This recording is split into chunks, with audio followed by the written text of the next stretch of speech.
8-ാം വാക്യം, മാനസാന്തരത്തിന് യോഗ്യമായ ഫലം കായ്പൻ. എന്താണ് മാനസാന്തരം?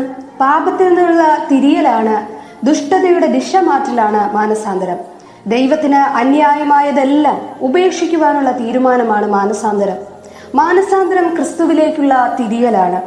വാസ്തവത്തിലുള്ള മാനസാന്തരത്തിന് മാനസാന്തരത്തിന്റെ ഫലമായി ഒരു ജീവിതമാറ്റം ഉണ്ടാകും.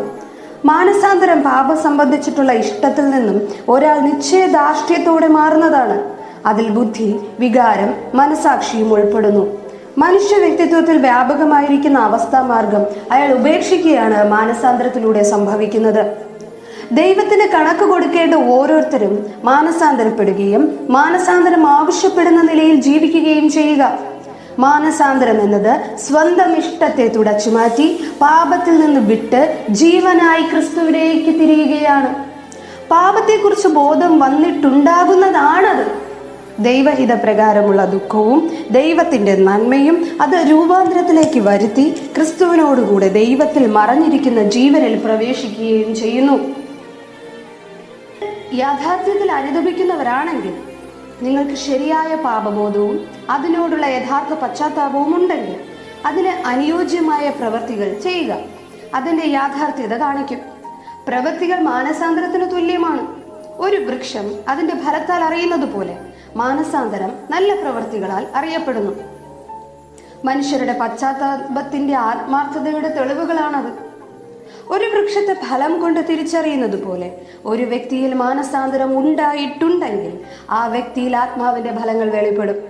ഒരു വ്യക്തിയിൽ ആത്മാവിന്റെ ഫലങ്ങൾ വെളിപ്പെടുന്നില്ല എങ്കിൽ അദ്ദേഹത്തിന്റെ മാനസാന്തരത്തിൽ ഒന്ന് പരിശോധിക്കേണ്ടതുണ്ട്. നമ്മുടെ ജീവിതത്തിൽ മാത്രമല്ല ഫലങ്ങൾ വെളിപ്പെടേണ്ടത്, നമ്മിലൂടെ വെളിപ്പെടുന്ന ഫലങ്ങൾ മറ്റുള്ളവരിലേക്കും പകരപ്പെടുന്നുണ്ടോ? ഒരു വൃക്ഷത്തിൽ ഫലം ഉണ്ടാകുന്നത് പല രീതിയിലാണ്. ചിലപ്പോൾ അത് അഴുകിയതാവാം, ചിലപ്പോൾ അത് കേടുള്ളതാകാം, ചിലപ്പോൾ പല വ്യത്യസ്ത രൂപങ്ങളിലാകാം. നമ്മുടെ ജീവിതത്തിലെ മാനസാന്തരത്തിന്റെ ഫലം എങ്ങനെയുള്ളതാണ്? ഇതുപോലെ അഴുകിയതാണോ, കേടുള്ളതാണോ? നാം ഇന്ന് പരിശോധിക്കാമോ? ഇനിയുള്ള നാളുകളിൽ മാറ്റമില്ലാത്ത ക്രിസ്തുവിന്റെ ഫലങ്ങൾ നമ്മളിൽ വെളിപ്പെടാൻ നമുക്ക് പ്രാർത്ഥിക്കാം. മാനസാന്തരപ്പെട്ടു കഴിഞ്ഞാൽ നമ്മുടെ പഴയ സ്വഭാവം പിന്നെയും നമ്മെ പിന്തുടരുന്നുണ്ടെങ്കിൽ മാനസാന്തരത്തിന് യോഗ്യമായ ഫലം കായ്പാൻ നമുക്ക് കഴിയുകയില്ല. സ്വർഗീയ നല്ല പിതാവേ, മാറ്റമില്ലാത്ത അങ്ങയുടെ നല്ല ഫലങ്ങൾ പുറപ്പെടുവിച്ച് മാനസാന്തരത്തിന് യോഗ്യമായ ഫലം കായ്ച്ച്